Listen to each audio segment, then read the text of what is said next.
Okay, let's jump right into this explainer and address a feeling I know so many of you are all too familiar with. We are talking about that quiet, nagging guilt you carry around about keeping your cat indoors their entire life. It's this heavy thing that weighs on countless cat owners. You catch them staring longingly out the window, tracking a bird, and you naturally start to worry, right? Are you depriving your cat? Like, are we literally holding them back from their true wild nature by keeping them cooped up inside all day? It is an incredibly common concern. But today, I want to completely reframe how you look at this. Because here's the absolute truth. That guilt you're holding on to, it's built entirely on a myth. Totally false. What is actually happening inside your cat's mind and body is the exact opposite of what you're so worried about.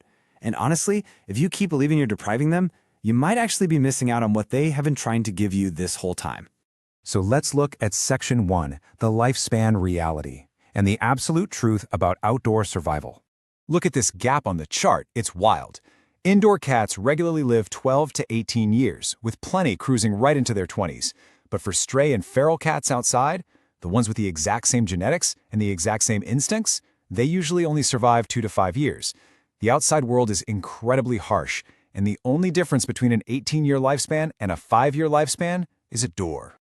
So why does that lifespan drop so dramatically? Well, because the great outdoors doesn't give out warning labels. To a car at night, your cat is basically invisible. To a loose dog or a coyote, they're just prey. Antifreeze tastes sweet to them, but it's lethal in tiny amounts. Add in ticks, fleas, and rival cats carrying feline leukemia, it's a lot. But here's the incredible part. Every single time you hear that front door click shut, you systematically erase all of these fatal threats from their life. You didn't just get lucky today, you made a conscious choice that protects them every single day. All right, moving to Section 2, a perfectly solved world. This is all about territory and peace of mind. You have to remember, your cat doesn't look around the living room and see a cage. To their highly territorial brains, your home is what we call a solved world. Their brains are hardwired to monitor and secure territory, right? But inside, that territory is already fully mapped out, fully controlled, and shared only with you. There are no rival cats crossing the borders, no strange threats to go investigate, which means they don't have to waste a single ounce of energy on basic survival. That takes us right into Section 3, a language built for you, exploring the real depth of the indoor bond. Okay, have you ever stopped to wonder why your cat shadows you from room to room? Or why they talk to you like you're supposed to understand every single word they're saying? Here's something that absolutely blew my mind. Adult cats barely even meowed at each other. It turns out meowing is basically a custom language they engineered almost entirely for humans. And indoor cats, they become absolutely fluent in it. Because their baseline survival needs are completely solved, you become the most interesting thing in their entire territory. Think about an outdoor cat. They have to split their attention across an entire neighborhood, tracking prey, patrolling borders, dodging rivals. Their human just gets whatever focus happens to be left over. They basically treat the house like a bed and breakfast. Check in, eat, take a nap, and check out. But an indoor cat makes a totally different investment. All of that social energy, all that watching and communicating is laser focused on you. You're the absolute center of their world. People love to call indoor cats overly dependent, but actually, scratch that. When a relationship is built on this much trust and focus, the right word isn't dependence, it's closeness. They literally built a language just for you. Section 4, human projection versus feline reality. Let's talk about what they're actually missing. We all do this, right? When we picture a cat's dream life, we imagine them out there chasing butterflies in a sunny meadow. But we have to realize, that's our dream, not theirs. We're totally projecting human desires onto an animal whose brain works completely differently. We humans crave novelty, adventure, open horizons. But to a cat, the unknown is not exciting at all. The unknown is literally just a threat that hasn't introduced itself yet. I mean, this is exactly why your cat treats a new plastic grocery bag on the floor like it's a dangerous explosive. If you want to actually decode feline contentment, researchers point to 3 very specific pillars: a secure territory, predictable resources, and control over their environment. The outdoors fundamentally violates every single one of those.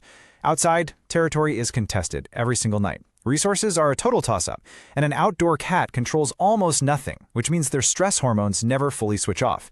Your home, on the other hand, provides all 3 of these pillars perfectly. So here is a massive takeaway for you. When your cat passes out in the exact same sunbeam, on the exact same schedule every single day, You might look at that and think, oh, they're so bored. But that isn't boredom. They are experiencing the ultimate control and mastery of their environment.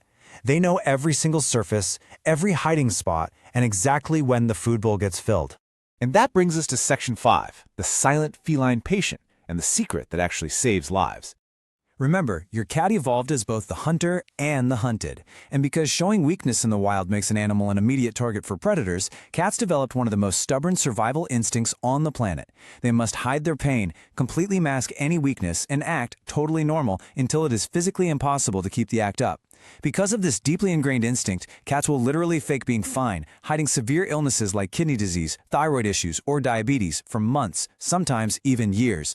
So, how on earth do we catch these illnesses if they're actively hiding them from us? Well, the earliest warning signs don't show up in how a cat acts. They show up in the totally mundane, boring details of daily life. Things like drinking a little more water than usual, slight changes in the litter box, leaving a few bites of food behind, or eating the exact same amount but slowly losing weight. Now, think about an outdoor cat. They are scattering all that vital evidence across a 3-block radius. They might drink from a puddle, use a neighbor's garden as a bathroom, and hide under a random hedge. The evidence goes completely unnoticed until it's simply too late. And this is exactly why keeping them inside isn't just safe, it is straight up life-saving. Your indoor cat physically cannot hide these clues from you. Every single change lands somewhere you can see it. That litter box you scoop every day? Yeah, it's not just a gross chore, it is literally a daily medical chart. That water bowl is basically a lab test you run without even thinking about it. Your home allows you to catch microscopic changes in days, rather than the months it would take to notice in an outdoor cat. And with these conditions, those months are often the entire difference between a disease you can easily manage for years and a goodbye that comes entirely too soon. So when you really stack up the facts, the erased threats, the perfectly solved world, that incredibly deep attachment, and your life-saving ability to monitor their health, everything shifts. Knowing all of this, is your home a cage, or is it actually the ultimate, perfectly optimized medical sanctuary that they desperately need to thrive? I'll leave you to ponder that completely reframed perspective, and hopefully you can finally let go of that indoor cat guilt once and for all.